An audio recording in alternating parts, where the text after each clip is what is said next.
Capítulo 15. Dakar. A principios del año 1983 quedaba muy poco de nuestro matrimonio. Nuestro viaje a Argel había enrarecido nuestras relaciones. Prácticamente Dalila y yo manteníamos escasas relaciones sexuales, ya que ella nunca tomaba la iniciativa, y cuando yo lo hacía, muy pocas veces me satisfacía. Pensé varias veces en el divorcio, pero deseché la idea por dos motivos. Porque aunque estaba seguro de que me traicionaba siempre que podía, y le apetecía, en verdad nunca me había engañado, puesto que, desde antes de nuestro matrimonio, me aseguró que no me sería fiel. En realidad, creo que lo fue durante varios años, hasta que empezamos a aburrirnos juntos. A veces me comparo socialmente con Napoleón y me pregunto si Josefina le encornudó tanto como Dalila a mí. El otro motivo, muy importante, era que siempre que dialogábamos o discutíamos mucho o poco, lo hacíamos en árabe clásico, la lengua más maravillosa del mundo, en la que a mí me encanta hablar y conversar. Conocía en París a muy poca gente con la que podía hacerlo. Además, Dalila era una mujer muy inteligente y culta, que siempre me aportaba algo intelectualmente. Curiosamente, esta mujer que nunca ha respetado mi virilidad ni mi masculinidad, y como se dice vulgarmente, me ha puesto los cuernos en cantidad. Me considera mucho desde el punto de vista profesional. Ella sabía pararse cuando estábamos teóricamente cercanos al enfrentamiento. Me imagino que no le interesaba en absoluto el divorcio, ya que pensaba que era una mujer de origen musulmán, aunque nada practicante, que vivía ricamente en París casada con un híbrido europeo millonario que nada material le negaba y al que, al parecer, no le importaban demasiado sus infidelidades.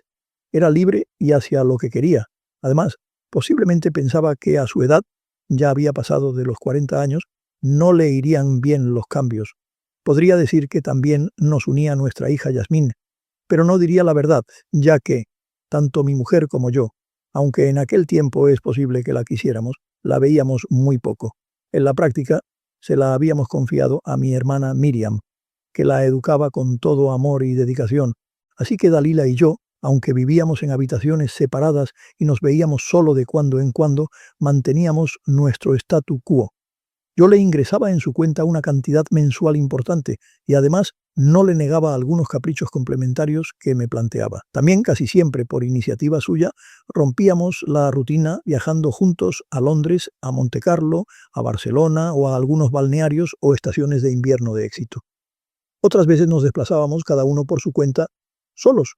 En mi caso, casi siempre iba en busca de figuras de rinocerontes hechas en los más diversos materiales: oro, plata, diamante, cristal, ébano, piedra, cerámica, etc. Todo este panorama se redujo considerablemente cuando me dediqué a fondo a mi libro. Pienso que Dalila organizó muy bien su vida sin mí. Nos veíamos menos, pero todo ello no hizo cambiar nuestras relaciones. Mi obra progresaba. Tenía ilusión porque se editara el primer tomo a finales del año 1984. La editora se quejaba, ya que creía que los costes de la tirada serían superiores a los previstos, porque yo había incluido más cuadros, mapas y fotografías de los que inicialmente habíamos convenido. Al final llegamos a un acuerdo por el cual yo me hacía responsable de los costes superiores a los presupuestados, sin aumentar mi porcentaje en las ventas.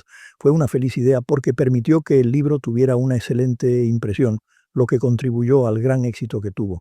Pero, aunque yo estaba muy centrado en mi proyecto sobre el Oriente Próximo, no olvidaba mi afición por los rinocerontes. Una tarde le comenté a Dalila mi interés en hacer un viaje rápido a Senegal.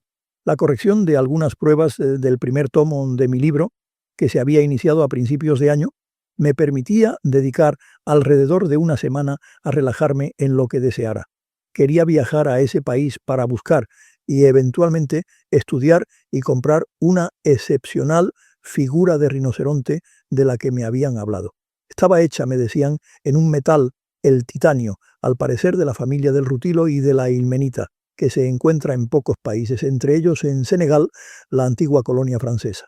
Dalila se interesó mucho por mi plan de viaje y me rogó, cosa que no hacía casi nunca, que le permitiera acompañarme. Esa tarde me acarició y excitó como en los mejores tiempos. Caí en su trampa, acepté su compañía. Coincidió mi viaje con una lectura que me había conmovido e indignado: El corazón de las tinieblas, de Joseph Conrad. El libro me provocó tremendamente. ya que describe el peor y más devastador de los colonialismos inspirado, al parecer en el que implantó Leopoldo II de Bélgica en el Congo a finales del siglo XIX, que ha sido posiblemente uno de los más brutales y crueles de la historia. Yo tenía ganas de conocer personalmente cómo se había desarrollado ese dominio del negro africano por el occidental, ya que pensaba que se podía extrapolar a su conducta en Oriente.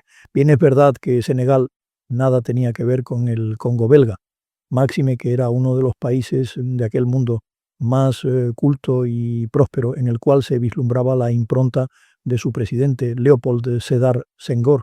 Era un poeta mundialmente conocido y apreciado, que antes de ser presidente de su país fue un político de primera fila en Francia, donde llegó a ser ministro, ¿no?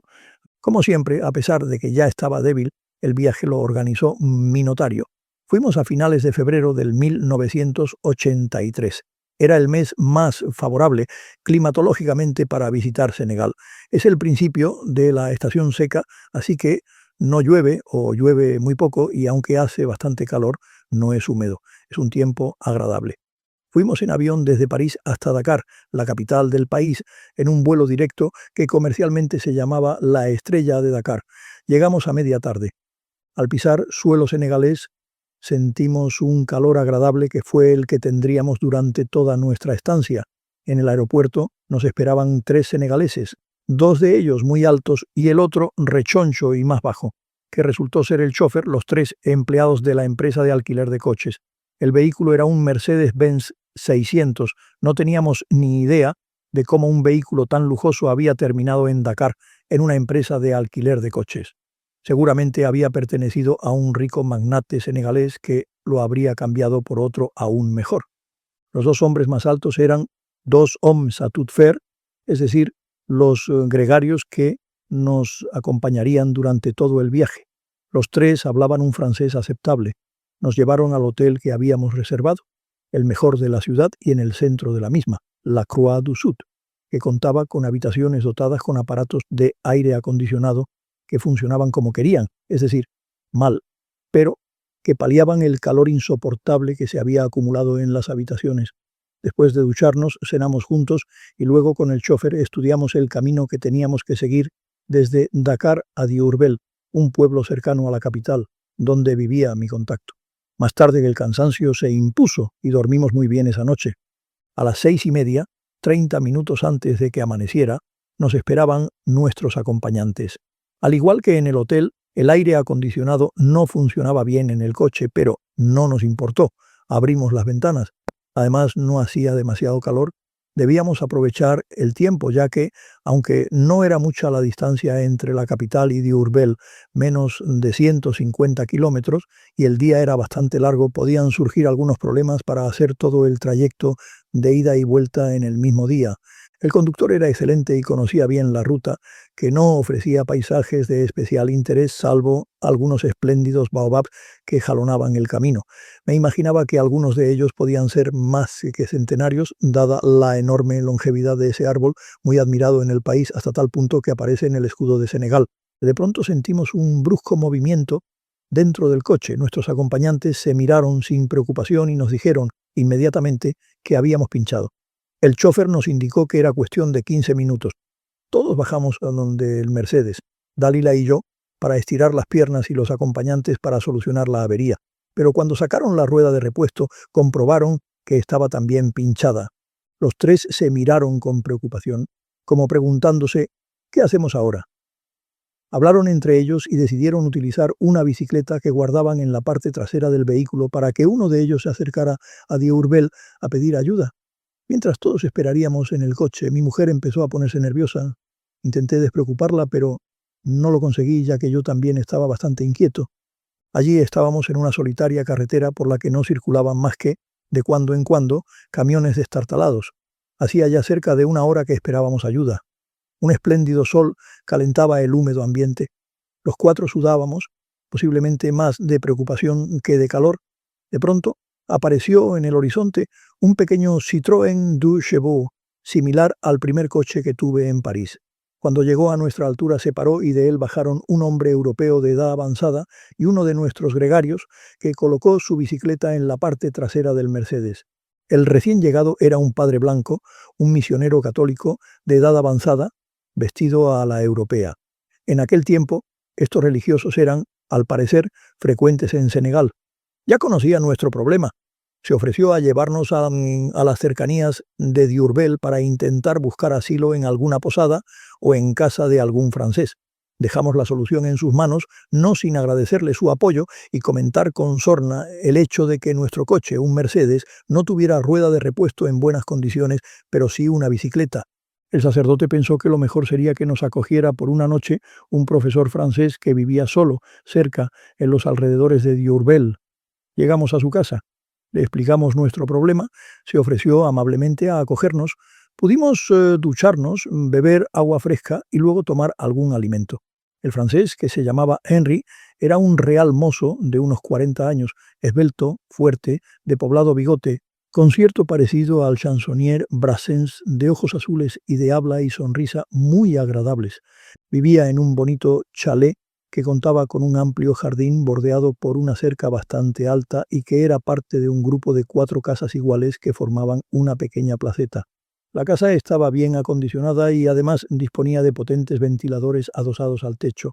Observé que en el jardín del francés estaba atado a una gran caseta un temible perro Doberman que, sin embargo, parecía dócil y bien amaestrado. Nuestra llegada a la casa de Henry coincidió con la de una pareja, hombre y mujer, de mediana edad, que saludaron al sacerdote cordialmente. Este les contestó a sí mismo con afecto, dirigiéndose a ellos por sus nombres respectivos. Lógicamente, en ese lugar todos se conocían. Me dijo el cura que también eran franceses y maestros. La pareja no saludó a Henry, ni a Dalila, ni a mí, y entraron, sin más, en su casa. Me resultó curioso que no se acercaran a saludarnos, ya que pensé que no debería ser frecuente la presencia de europeos en ese lugar. Le pregunté al padre blanco si conocía a la persona que yo tenía intención de visitar en Diourbel. Sí, perfectamente, me contestó. Era uno de los jefes tribales de la zona que mantenía muy buenas relaciones con el gobierno senegalés y con la misión católica. Pensaba que era hombre de fiar. Se ofreció a acompañarme a Diourbel en su 12 quintos con el fin de que pudiera mantener la entrevista que me había impulsado a tan largo viaje, mientras nuestro chofer y sus compañeros podrían solucionar el pinchazo de nuestro coche. Como mi mujer parecía que estaba cansada, le sugerí que se quedara con Henry, ya que yo creía que no tardaríamos en volver más de 2 horas. Podríamos cenar todos juntos, que no se preocupara si tardábamos algo. Le dije que intentara unirse a la pareja de los otros 2 belgas. El corto viaje entre la casa de Henry y la de mi contacto fue muy agradable, ya que el sacerdote contó varios hechos y anécdotas. Recuerdo que la mayoría de ellas tenía relación o se refería al presidente poeta del país, Cédar Senghor. Le conocía de memoria varios de sus poemas y me recitó uno de los más famosos, el que habla del querido hombre blanco. Senghor, que era muy respetado internacionalmente, era, junto con otros intelectuales negros, el portavoz o apóstol de la negritud, un movimiento que tuvo considerable éxito entre las décadas de 1930 y 1960. En el 2 segundo del misionero nos adentramos en las callejas de Diourbel, que me demostró que él conocía muy bien. En poco tiempo nos situamos frente a un portal relativamente modesto. El misionero llamó a la puerta, preguntó por mi contacto y al muy poco tiempo este salió a recibirnos. Entramos y, como ocurre en muchos países africanos, una vez traspasada la pobre entrada surgió una casa formidable. En este caso contaba con muchas habitaciones y con un salón principal adornado con numerosos motivos africanos. Mi contacto, cuyo nombre no recuerdo, era un impresionante personaje de cerca de 2 metros de altura, de la etnia Wolof, fuerte, mal encarado, pero con una sonrisa conciliadora. Aunque no era muy tarde, nos invitó a cenar. Aceptamos a sabiendas de que ya no volveríamos esa noche a dormir a casa del maestro francés, sino que nos albergaríamos en el inmenso caserón del jefe tribal senegalés. Se interesó mucho por mí y por mi extraña, a su juicio, afición por coleccionar figuras de rinocerontes y me preguntó cómo llegué a saber que él era propietario de una hecha con titanio. Entendió que no le revelase mi fuente. El pequeño grupo internacional de coleccionistas de rinocerontes y constituimos una limitada cofradía o secta en la que sabemos guardar un secreto. Posiblemente El rinoceronte de titanio que me mostró mi proveedor era uno de los pocos existentes en el mundo, ya que aparte de la rareza y escasez del metal, es muy difícil su talla, que, en este caso, era perfecta. Me impresionó, además, su belleza, y me comprometí, prácticamente, a pagar por ella el precio que solicitaba el senegalés. No pondré esta cifra aquí, aunque señalo que es la cuarta por precio de todas las que he conseguido en mi vida. Terminé la transacción firmando una orden internacional de transferencia. Cuando mi contacto me entregó la talla, me recorrió un escalofrío de satisfacción por toda la columna. El misionero y yo la admiramos durante unos minutos. Luego la encerré en su caja y, como estaba muy cansado, subí a mi habitación para dormir. Al día siguiente nos levantamos temprano y, después de desayunar y agradecer al jefe senegalés su acogida y el placer de haber hecho con él una transacción excepcional, emprendimos el retorno hacia la casa de Henry. En el camino, mi amable compañero de viaje me explicó la extraña situación que mantenía el pequeño grupo de profesores franceses que conocí el día anterior. Hacía pocas semanas que los tres habían ido al pueblo a tomar unas copas a una cantina, me contó. La pareja dejó al cuidado del Doberman, de una total fiabilidad, a su hijita de pocos meses dormida en su cuna. Los tres tenían intención de pasar solo un rato en el bar, pero la estancia se prolongó unas horas. O volvieron a casa medio borrachos. Encontraron un espectáculo dantesco. La cuna destrozada, la niña muerta a mordiscos y la habitación ensangrentada, concluyó. Tanto la policía del país como el representante consular francés, que se desplazaron desde Dakar, me explicaba el padre Blanco, consideraron que los tres franceses habían cometido una seria y terrible imprudencia. Estimaron que, posiblemente, la niña, hambrienta, echó a llorar, lo que haría sin descanso, ya que sus padres no estaban para atenderla. Esto quizá enervó al perro, que se lanzó contra la criatura para que se callase, y la mató. Desde este terrible suceso, los padres de la niña y Henry, que eran íntimos amigos, no se hablaban. Los tres estaban desquiciados. Como la policía local despenalizó la tragedia, Henry había pedido el traslado a otra escuela francesa del Senegal, lo que ya había conseguido. Pronto dejaría su casa, mientras unos y otros mantenían el martirio de verse todos los días. Con esta terrible impresión llegamos a la casa de Henry. Allí nos esperaba con Dalila a su lado. Ella me dijo que deseaba hablar a solas conmigo. Es lo que hicimos. Abel me explicó. Como bien sabes, desde hace algún tiempo nos aburrimos juntos. Como siempre te he dicho, nuestra unión es temporal. Ahora me apetece separarme de ti durante algún tiempo. He encontrado a este hombre, Henry, con el que he descubierto que tengo una gran empatía. No te ofendas ni te molestes, pero te pido que durante algún tiempo me dejes vivir mi vida con él. No me sorprendió la petición de mi mujer. Recordé una frase que escribe Conrad en su novela. En el trópico se debe guardar la calma antes que nada.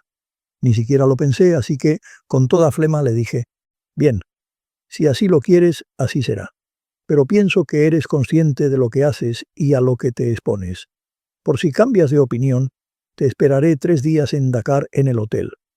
Buen viaje, fueron sus últimas palabras al tiempo que me besaba en una mejilla. Nuestro Mercedes, el chofer y los 2 gregarios me esperaban una vez arreglada la avería. A pesar de todo, agradecí a Henry su hospitalidad y le pedí que cuidara de mi mujer, y especialmente di un abrazo agradecido al padre Blanco. Le pedí sus señas. Cuando llegué a París me ocupé de renovarle mi agradecimiento y de enviar a su congregación un generoso donativo.